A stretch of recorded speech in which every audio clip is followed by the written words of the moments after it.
Friends ఇదైతే మనకి railway recruitment cell అనమాట. ఆర్ఆర్సీకి సంబంధించి సెంట్రల్ రైల్వే ఏదైతే ఉందో 2400 ఎంగేజ్మెంట్ ఆఫ్ అప్రెంటిస్ కింద ఒక నోటిఫికేషన్ అయితే ఇష్యూ. దానికి సంబంధించినటువంటి అప్లికేషన్ ఆన్లైన్ ప్రాసెస్ కూడా మనకి 12th August 2025 స్టార్ట్ అయింది అనమాట. ఇంకా 11th September 2025 ఇది లాస్ట్ డేట్.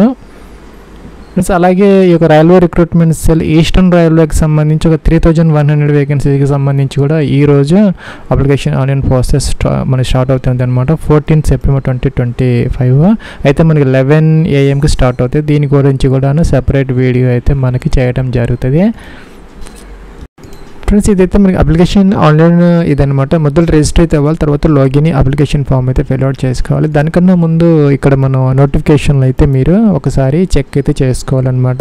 ఇక్కడైతే మనకి క్లస్టర్ అంటే ఒక క్లస్టర్లో అనేక యూనిట్స్ అయితే ఉంటాయి. వాటిల్లో మీకు ఒక ట్రైనింగ్ అయితే ఇవ్వడం జరుగుతుంది. ఒక క్యాండిడేట్ ఒక క్లస్టర్కి మాత్రమే అప్లై చేయాలి. సపోజ్ ఇక్కడ ముంబై క్లస్టర్ ఉందన్నమాట. ముంబై క్లస్టర్లో మనకి వేరియస్ యూనిట్స్ అయితే ఉన్నాయన్నమాట. సపోజ్ మనకి కళ్యాణ్ డీజిల్ షెడ్ అని, కుర్లా డీజిల్ షెడ్ అని, అలాగే క్యారేజ్ అండ్ వ్యాగన్, వాడి, బందర్ ముంబై, అలాగే మనకి వేరియస్ యూనిట్స్లో అయితే ట్రైనింగ్ అయితే ఇవ్వడం జరుగుతుంది. ఇక్కడ క్లస్టర్స్ చూసుకుంటే ముంబై, మన భుసావల్, పూణే, నాగపూర్, సోలాపూర్ అవి ఉన్నాయన్నమాట. అయితే మీరు చెక్ చేసుకోవచ్చు. కిందకు వచ్చేసి సపోజ్ మీరు ఈ యొక్క ముంబై క్లస్టర్లో కూడా మనకి యూనిట్స్ అయితే ఉన్నాయండి. సపోజ్ మీరు ఇక్కడ క్యారేజ్ అండ్ వ్యాగన్ కోచింగ్, వాటిల్లో అయితే మనకి ట్రేడ్ వైజ్ ఇక్కడ మనకి ఇక్కడ కేటగిరీ వైజ్ వేకెన్సీస్ అయితే ఉన్నాయన్నమాట. మీరు ఇక్కడ జాగ్రత్తగా చెక్ అయితే చేసుకోవచ్చు. మీరు దేంట్లో అయితే ఐటీఐ చేశారు, మీరు ఈ దేంట్లో అయితే ట్రైనింగ్ తీసుకోవాలనుకుంటున్నారు అప్రెంటిస్, మీ కేటగిరీ ఏంటి, దాంట్లో ఎన్ని వేకెన్సీస్ ఉన్నాయి ఏంటి అనేది మీరు చెక్ అయితే చేసుకోవాలన్నమాట. ఇక్కడైతే 1 year ట్రైనింగ్ అంతా ఇవ్వడం జరుగుతుంది.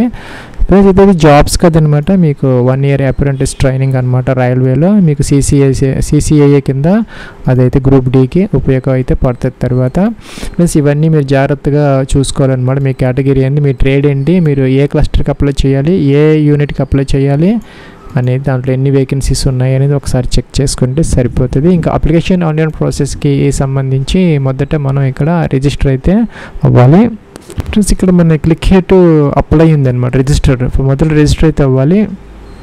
ఫ్రెండ్స్ ఇదైతే మనకి రిజిస్ట్రేషన్ ఫామ్ అనమాట. మెట్రికులేషన్ అంటే 10th class మెమోస్ ప్రకారం మీ యొక్క నేమ్, డేట్ ఆఫ్ బర్త్ ఇవన్నీ ఇక్కడ మనం ఎంటర్ అయితే చేసుకోవాలి. First name, middle name, sir name.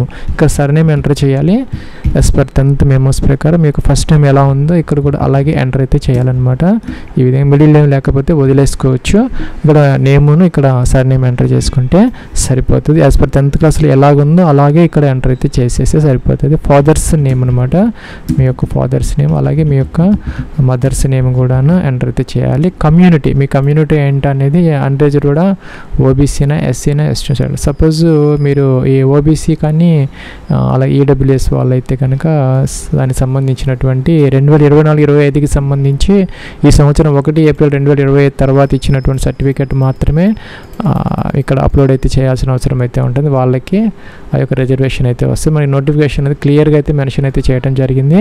2024-25కి సంబంధించి ఈ సంవత్సరం 2025 April 1 తర్వాత మీకు ఆ యొక్క సర్టిఫికేట్ అయితే తీసుకొని ఉండాలి. అప్పుడే మీకు రిజర్వేషన్ అనేది ఏజీ, అలాగే ఫీజుకి సంబంధించి కానీ ఇంకా పోస్టులకు సంబంధించి కానీ రిజర్వేషన్ అయితే వస్తుంది, లేకపోతే రాదనమాట. ఇంకా ఎక్స్ సర్వీస్ మ్యాన్కి సంబంధించి మీరు కానీ ఎక్స్ సర్వీస్ మ్యాన్ అయితే పెట్టాలి, లేకపోతే నో అనమాట. అలాగే పీడబ్ల్యూ క్యాండిడేట్స్ ఎవరైనా ఉంటే PH క్యాండిడేట్స్ అనమాట, హ్యాండిక్యాప్డ్ వాళ్ళు ఎస్పెక్ట్, లేకపోతే డేట్ ఆఫ్ బర్త్ అనమాట. క్యాలెండర్ ఇచ్చారు, దీని నుంచి మొదట ఇయర్ ఏదైతే ఉందో సెలెక్ట్ అయితే చేసుకోవాలి. ఈ విధంగా అనమాట.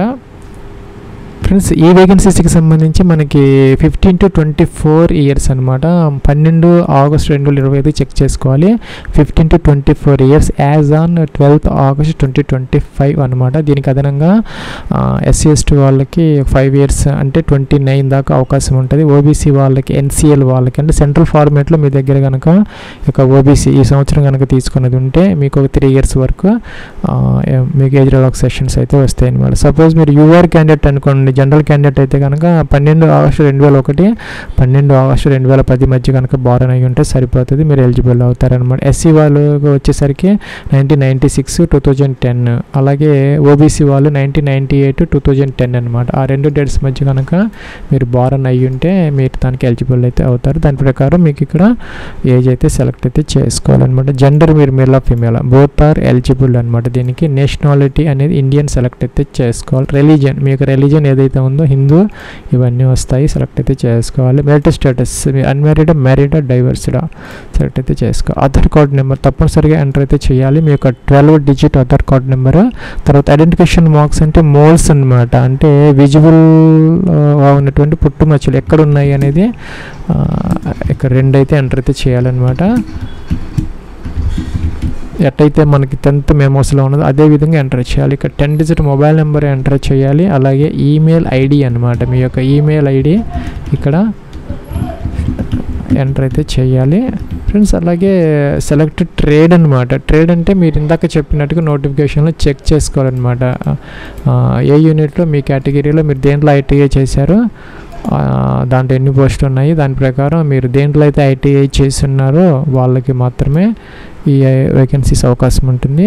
మీరు దేంట్లో ఐటీఐ చేసి దాంట్లోనే మీకు ట్రైనింగ్ ఇస్తారు కాబట్టి మీ యొక్క ట్రేడ్ అయితే సెలెక్ట్ అయితే చేసుకోవాలి. మీరు దేంట్లో అయితే ఐటీఐ చేస్తారో అది సెలెక్ట్ చేసుకోవాలి. క్లస్టర్ అనమాట, ఏదో ఒక క్లస్టర్ మాత్రమే సెలెక్ట్. ఇక్కడ 5 మాత్రమే ఉన్నాయి, భుసావల్, ముంబై, నాగపూర్, పూణే, సోలాపూర్ మాత్రమే ఉన్నాయి, సెలెక్ట్ అయితే చేసుకోవాలి. ఫస్ట్ ప్రిఫరెన్స్ యూనిట్ అనమాట, దాంట్లో మళ్ళీ వేరియస్ యూనిట్స్ అయితే ఉన్నాయి.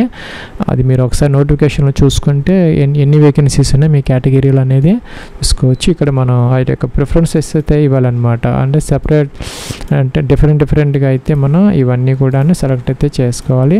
వేకెన్సీస్ని బట్టి మీకు అక్కడ ట్రైనింగ్ అయితే ఇవ్వడం జరుగుతుంది ఫ్రెండ్స్. ఇక్కడ 7 అయితే ఉన్నాయన్నమాట, 7 అయితే మనం సెలెక్ట్ అయితే చేసుకోవాలి.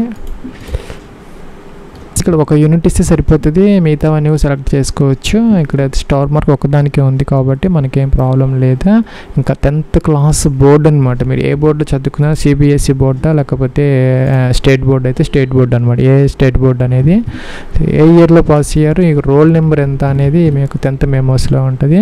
సర్టిఫికేట్ నెంబర్ వేరు, రోల్ నెంబర్ వేరు అనమాట. రోల్ నెంబర్ ఉంటుంది మీ దగ్గర, మెమోస్లో మార్క్స్ మెమోస్లో సర్టిఫికేట్ నెంబర్ కూడా ఉంటుంది అనమాట. సర్టిఫికేట్లో పైన కానీ కింద కానీ పెద్ద అక్షరాలతో సర్టిఫికేట్ నెంబర్ ఉంటుంది, ఎంటర్ చేసుకోవచ్చు ఫ్రెండ్స్. ఇక్కడ 10th క్లాస్కి సంబంధించి సబ్జెక్ట్స్ అనమాట, 6 సబ్జెక్ట్స్ ఉంటాయి కదా, సబ్జెక్ట్ నేమ్ ఇక్కడ సపోజ్ ఇంగ్లీష్ అయితే ఇంగ్లీష్ అనమాట, మీకు ఎన్ని మార్క్స్ వచ్చాయి, టోటల్ మార్క్స్ ఎంత, అలాగే సెకండ్ లాంగ్వేజ్ కింద మీకు ఎన్ని మార్క్స్ వచ్చాయి ఎంటర్ చేయాలి. అట్లాగే friends mathematics science, social, mathematics అన్నీ ఉంటాయి కదా, ఎంటర్ అయితే చేయాలన్నమాట. అలాగే న్యాచురల్ సైన్స్ ఇవి ఉంటాయి కదా, మీ ఉన్న సబ్జెక్ట్స్ని బట్టి అన్ని సబ్జెక్ట్స్ ఈ యొక్క మార్క్స్ మెమోస్ దగ్గర పెట్టుకొని ఇక్కడ మీరు ఎంటర్ అయితే చేసుకోవాలి ఫ్రెండ్స్. ఈ విధంగా ఎంటర్ చేస్తే మీకు వచ్చినటువంటి మార్క్స్ టోటల్ మార్క్స్ ఇక్కడ చూపిస్తుంది అనమాట. అలాగే మీకు వచ్చిన marks, obtained marks, total marks 600కి ఎన్ని వచ్చినాయి అనేది పర్సంటేజ్ ఆటోమేటిక్గా జనరేట్ అయిపోతుంది, మీరు ఎంటర్ చేయాల్సిన. ఐటీఐకి సంబంధించి నేమ్ ఆఫ్ ద బోర్డు లేదంటే ఇన్స్టిట్యూట్, ఏ ఇన్స్టిట్యూట్లో చదువుకున్నారు, లేకపోతే ఏ బోర్డులో చదువుకున్నారు, ఎన్సీబీటీనా, ఎస్సీబీటీ, లేకపోతే మీరు చదివినటువంటి ఆ యొక్క ఐటీఐ నేమ్ ఎంటర్ చేసినా కూడా ఇన్స్టిట్యూట్ నేమ్ సరిపోతుంది.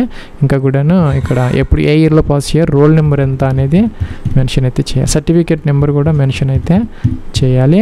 అలాగే అప్టైన్డ్ మార్క్స్, ఎన్ని మార్క్స్ వచ్చాయి, టోటల్ మార్క్స్ ఎంత, సపోజ్ ఇలాగనమాట, ఎన్ని వస్తే అని ఎంటర్ అయితే చేసుకుంటే సరిపోతుంది, పర్సంటేజ్ ఆటోమేటిక్గా వస్తుంది. ఇంకా కూడా కౌన్సిల్, ఎన్సీబీటీనా, ఇక్కడైతే మనం ఆ యొక్క ఐటీ ఇన్స్టిట్యూట్, ఏ ఇన్స్టిట్యూట్లో చదివారో ఎంటర్ చేసి సరిపోతుంది.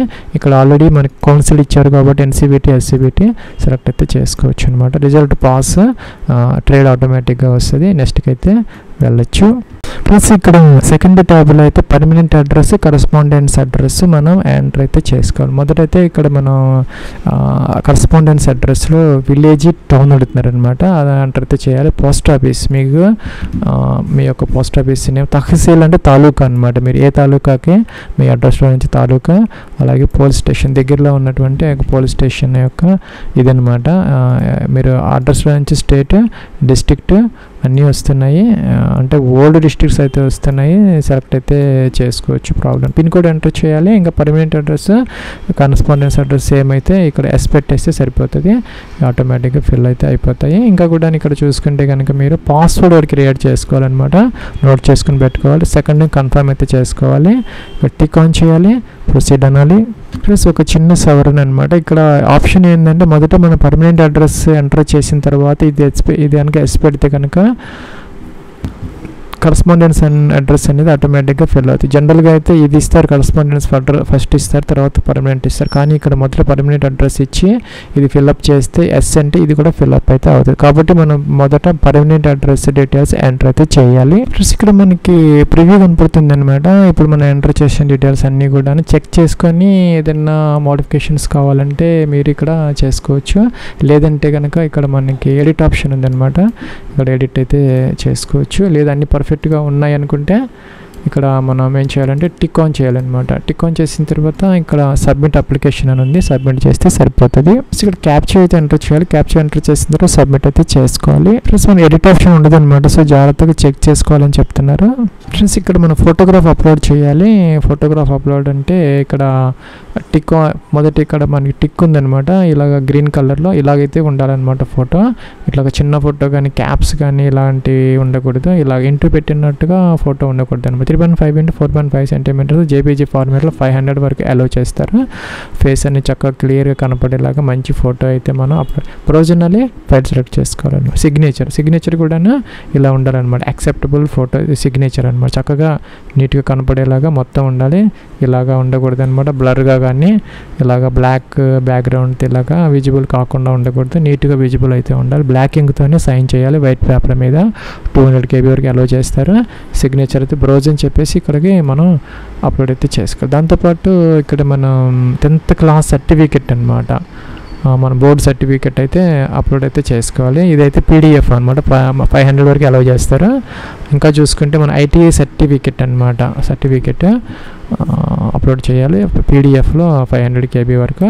ఇంకా కూడా కేటగిరీ సర్టిఫికెట్ అనమాట, OBC SC ST వాళ్ళు అనమాట. మనకి ఇక సెంట్రల్ ఫార్మేట్లో ఉండాలి. రెన్యువల్ అయినటువంటిది అవి అయితే అప్లోడ్ చేసుకోవాలి. ప్రొసీడ్ అనాలి. ఫీజు ఉన్న వాళ్ళకి లాస్ట్లో ఫీజు అయితే వస్తుంది అనమాట. అయితే ఇక్కడ చూసుకుంటే కనుక మీరు SC ST PWD అలాగే ఉమెన్ క్యాండిడేట్స్ అంటే all women candidates SC ST PWD వీళ్ళెవరికి ఫీజు లేదనమాట. మిగతా వాళ్ళకి 100 రూపీస్ మాత్రం పే చేస్తే సరిపోతుంది. తర్వాత అయితే మనం అప్లికేషన్ ఫామ్ అయితే ప్రింట్ అయితే తీసుకోవచ్చు. ప్లస్ ఇంకా సెలక్షన్ ప్రొసీజర్ గురించి ఇక్కడ మనకి 10th క్లాసు అలాగే ITIలో వచ్చినటువంటి మినిమం యొక్క పర్సంటేజ్ మార్క్స్ అగ్రిగేట్ ఆధారంగా అయితే ఇదైతే మనకి షార్ట్ లిస్ట్ చేసుకొని డాక్యుమెంట్స్ వెరిఫికేషన్ కోసం అయితే కాల్ చేయడం జరుగుతుంది. 10th అలాగే ITIలో మినిమం అయితే మీకు 50% మార్క్స్ అయితే ఉండాలన్నమాట. విత్ మినిమం 50% అగ్రిగేట్ మొత్తం మీద 50% ఉంటే సరిపోతుంది. ఫ్రెండ్స్ అలాగే ఇక్కడ కేటగిరీ సర్టిఫికేట్ అండ్ ఎనెక్జర్స్ అయితే ఉన్నాయి మరి లాస్ట్లో. ఇదైతే OBC వాళ్ళకి సంబంధించి, అట్లాగే ఇక్కడ మన SC ST క్యాండిడేట్స్కి సంబంధించి కూడా ఒక ఫార్మేట్ అయితే ఉంది. అది సెంట్రల్ ఫార్మేట్. దాని ప్రకారం మీ దగ్గర ఉంటే సరిపోతుంది, లేకపోతే తీసుకోవాలన్నమాట. అది దాని ప్రకారం మనం అప్లోడ్ కూడా చేయాలన్నమాట. అప్పుడే మనకి దానికి సంబంధించినటువంటి రిజర్వేషన్ అయితే వస్తుంది. పోస్టులు ఏజీ అన్నీ కూడాను. ఇంకా కూడాను మనకి ట్రైనింగ్ 1 year పాటు అయితే స్టైఫండ్ అయితే ఇవ్వడం జరుగుతుంది. National state candidate holder 7,000 rupees అయితే ఇస్తారనమాట. కొంత అయితే గవర్నమెంట్ ఇస్తుంది, గవర్నమెంట్ ఆఫ్ ఇండియా. కొంత అయితే ఈ రైల్వే వాళ్ళు కలుపుకొని ఇస్తారు. ఇక్కడ 7,000 ఉంది. మరి తర్వాత ఎంత ఇస్తారు అనేది తెలియదు. ఇక్కడ హాస్టల్ అకామిడేషన్ అనేది ఏం లేదని చెప్తున్నారు. No hostel accommodation.